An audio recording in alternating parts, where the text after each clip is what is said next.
જય શ્રીમન નારાયણ. રામાનુજદાસ શ્રીમાન ગટ્ટુ વેણુગોપાલ સ્વામી દ્વારા વર્ણન કરેલ શ્રીમદ ભગવદ્ ગીતાનું ગુજરાતી ભાષાંતર હું આપને કહી રહી છું. અધ્યાય 10 વિભૂતિ યોગ, શ્લોક 23. રુદ્રાણામ શંકરશ્ચાસ્મિ વિત્તેશો યક્ષરક્ષસામ વસૂનામ પાવકશ્ચાસ્મિ મેરુઃ શિખરિણામહં. ઓમ. ગીતાચાર્ય શ્રી કૃષ્ણ પરમાત્મા અર્જુન સાથે આપણને બધાને વિભૂતિ યોગ શીખવી રહ્યા છે. પરમાત્મા કહે છે, અર્જુન, રુદ્રોમાં હું શંકર છું, યક્ષ અને રાક્ષસમાં હું કુબેર છું, વસુઓમાં હું અગ્નિ છું અને પર્વતોમાં મેરુ પર્વત છું. આ પ્રમાણે શ્રી કૃષ્ણ પરમાત્મા કહે છે કે 11 રુદ્ર છે: હર, બહુરૂપ, ત્ર્યંબક, અપરાજિત, વૃષકપી, શંકર, કર્દપી, રૈવત, મૃગવ્યાઘ્ય, શર્વ અને કપાલી. આ 11 માંથી મેં મારું તત્વ શંકરમાં વધુ મૂક્યું છે. શંકર રુદ્રોમાં મુખ્ય છે અને ધનના સ્વામી એવા કુબેરમાં હું મારું તત્વ અધિક મૂકું છું. 8 વસુઓ છે: પૃથ્વી, પાણી, અગ્નિ, વાયુ, આકાશ, સૂર્ય, ચંદ્ર અને તારાઓ. આ 8 વસુઓને અપહ, ધ્રુવ, સોમ, ધર, અનિલ, અનલ, પ્રત્યુષ અને પ્રભાસ રૂપે પણ ઓળખવામાં આવે છે. હું મારા તત્વને અગ્નિમાં વધુ મૂકું છું, જે વસુમાં મુખ્ય છે. મેરુ પર્વતમાં મેં મારું તત્વ વધુ મૂક્યું છે, કારણ કે અનેક ક્ષેત્રોનું કેન્દ્ર મેરુ પર્વત છે અને તેમાં મેરુ પર્વતની આસપાસ પરિક્રમા થાય છે. શ્રી કૃષ્ણ પરમાત્માના ઉપદેશને ધ્યાનમાં રાખીને જ્યારે પણ આપણે શંકરનું નામ સાંભળીએ, જ્યારે પણ આપણે અગ્નિનું નામ સાંભળીએ કે અગ્નિને જોઈએ, જ્યારે પણ આપણે કુબેરનું નામ સાંભળીએ, જ્યારે પણ આપણે મેરુ પર્વતનું નામ સાંભળીએ, ત્યારે આપણે સ્મરણ કરીએ કે શ્રી કૃષ્ણ પરમાત્માએ તેમનામાં પોતાના તત્વને ઉચ્ચ સ્થાને સ્થિત કર્યું છે અને તેથી જ એ બધા આવા ઉચ્ચ સ્થાને છે. શ્રી કૃષ્ણ પરમાત્માનું શરણ લઈ ચાલો આપણે શ્રી કૃષ્ણ પરમાત્માના શબ્દોનું આ શ્લોક સ્વરૂપે પુનરાવર્તન કરવાનો પ્રયાસ કરીએ. રુદ્રાણામ શંકરશ્ચાસ્મિ વિત્તેશો યક્ષરક્ષસામ વસૂનામ પાવકશ્ચાસ્મિ મેરુઃ શિખરિણામહં. શ્રીમન્નારાયણ કરિષ્યે વચનમ તવ. સર્વં શ્રીકૃષ્ણાર્પણમસ્તુ. જય શ્રીમન્નારાયણ. શ્રી કૃષ્ણ પરમાત્માએ આખી ભગવદ્ ગીતાનો સાર અધ્યાય 18ના શ્લોક 65 થી 70માં 8 ઉપદેશ દ્વારા કહ્યો છે. શ્રી કૃષ્ણ કહે છે, જે મારા આ 8 ઉપદેશ અનુસરે છે તે મને પ્રિય છે. એ સર્વે ભક્તોનું હું બધી જ રીતે રક્ષણ કરીશ. શ્રી કૃષ્ણ પરમાત્મા પાસેથી આખી ભગવદ્ ગીતા સાંભળ્યા પછી અર્જુન કહે છે, કરિષ્યે વચનમ તવ. એટલે, કૃષ્ણ, હું તમારી આજ્ઞાનું પાલન કરીશ, તમે કહો છો એમ કરીશ. અને આથી જ શ્રી કૃષ્ણએ દરેક પ્રકારના યશ અને વિજય અર્જુનને આપ્યા છે. તો ચાલો આપણે પણ પરમાત્માને 8 વાતો પાળવાનું વચન આપીએ. પરમાત્માને આપેલા વચનથી મોટી કોઈ પૂજા, તપ કે યજ્ઞ નથી. 8 પ્રતિજ્ઞાઓ જે આપણે લેવી જોઈએ તે હું હવે કહું છું. આપ સૌ પણ એનો મન અને હૃદયથી વિચાર કરો. આ રીતે શ્રી કૃષ્ણને વચન આપતી વખતે આપણે સૌ શ્રી કૃષ્ણની હસતી મુખમુદ્રાનો મનમાં વિચાર કરીએ અને પરમ આનંદનો અનુભવ કરીએ.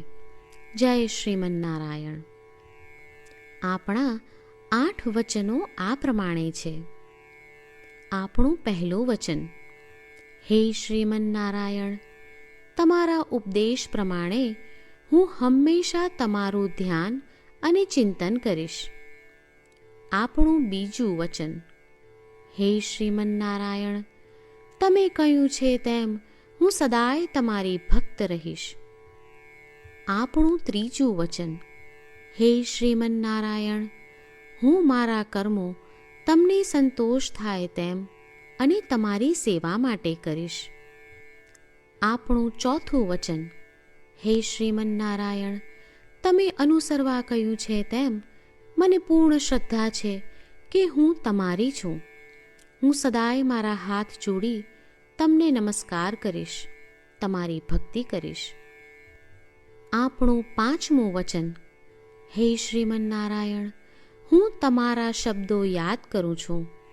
મામેકમ શરણમ વ્રજ, તમે તમારી શરણમાં આવવા કહ્યું છે. શ્રીમન્નારાયણ, હું માત્ર તમારા જ શરણમાં છું. આપણું છઠ્ઠું વચન: હે શ્રીમન્નારાયણ, આપે કહ્યું છે મા શુચ, તમે અમને આશ્વાસન આપી શોક ન કરવા માટે કહ્યું છે, તો હું દુઃખી નહીં થાઉં, શોક નહીં કરું. આપણું સાતમું વચન: હે શ્રીમન્નારાયણ, અમારા કલ્યાણ અર્થે આપે શ્રીમદ્ ભગવદ્ ગીતા રૂપી આશીર્વાદ આપી અમારા સૌ પર કૃપા કરી છે, તો હું દરરોજ ઓછામાં ઓછો 1 શ્લોક વાંચીશ અથવા સાંભળીશ એવો સંકલ્પ લઉં છું. આપણું આઠમું વચન: હે શ્રીમન્નારાયણ, હું ગીતાના દૈવી શબ્દો એ ભક્તો સુધી પહોંચાડવાનો પ્રયત્ન કરીશ જેઓ ગીતાથી અજાણ છે.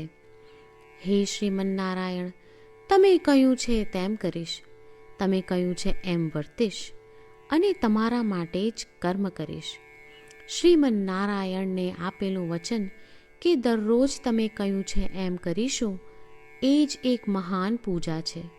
તો ચાલો આપણે સૌ દ્રઢ શ્રદ્ધા સાથે પ્રભુ પાસે એક સંકલ્પ લઈએ.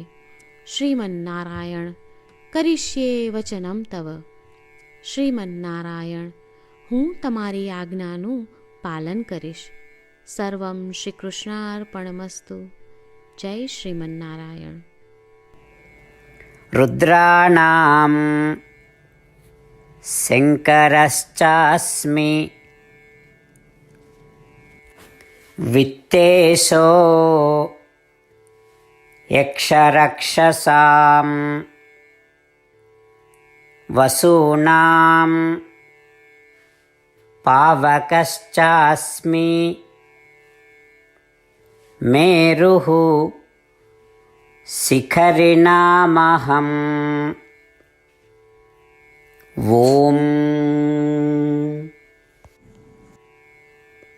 રુદ્રાણાં શંકરશ્ચાસ્મિ, વિત્તેશો યક્ષરક્ષસાં, વસૂનાં પાવકશ્ચાસ્મિ, મેરુઃ શિખરિણામહં. શ્રીમન્નારાયણ, કરિષ્યે વચનમ તવ. સર્વં શ્રીકૃષ્ણાર્પણમસ્તુ. જય શ્રીમન્નારાયણ. જય શ્રીમન્નારાયણ. તમામ ભક્તોને ખાસ વિનંતી: આપણા જીવનની દરેક બાબતોમાં આપણે તાત્કાલિક અને અસરકારક પરિણામો ઈચ્છીએ છીએ. આ પ્રાપ્ત કરવા માટે ચાલો દરરોજ 1 મિનિટ ફાળવીએ અને નારાયણાસ્ત્રમ વાંચીએ. નારાયણાસ્ત્રમ મેળવવા માટે તેની વેબસાઇટ જે www.narayanaashram.org છે તેના પર જાઓ અને રજિસ્ટ્રેશનમાં તમારું નામ અને ઈમેલ આપો. તમે આપેલા ઈમેલ પર તમને નારાયણાશ્રમ PDF પ્રાપ્ત થશે. PDFમાં રામાયણનો એક શ્લોક, ગીતાનો એક શ્લોક અને એક વિષ્ણુ નામ છે. આ 3ને નારાયણાશ્રમ કહેવામાં આવે છે. દરેક વ્યક્તિને આ શ્લોકોનું અલગ અલગ સંયોજન પ્રાપ્ત થાય છે. જ્યારે દરેક વ્યક્તિ 24,000 ભક્તો સાથે તેમના નારાયણાશ્રમને દરરોજ વાંચે છે અથવા સાંભળે છે, ત્યારે સમગ્ર રામાયણનું 1 વાર પારાયણ, શ્રીમદ ભગવદ્ ગીતાનું 33 વાર પારાયણ અને વિષ્ણુ સહસ્ત્ર નામનું 24 વાર પારાયણ રોજ પૂર્ણ થાય છે. આ એક અદ્ભુત અને અસાધારણ પરિણામ છે. તેથી તમે અને તમારા પરિવારના સભ્યો તરત જ વેબસાઇટ પર જાઓ અને તમારું નારાયણાશ્રમ મેળવો. જય શ્રીમન્નારાયણ.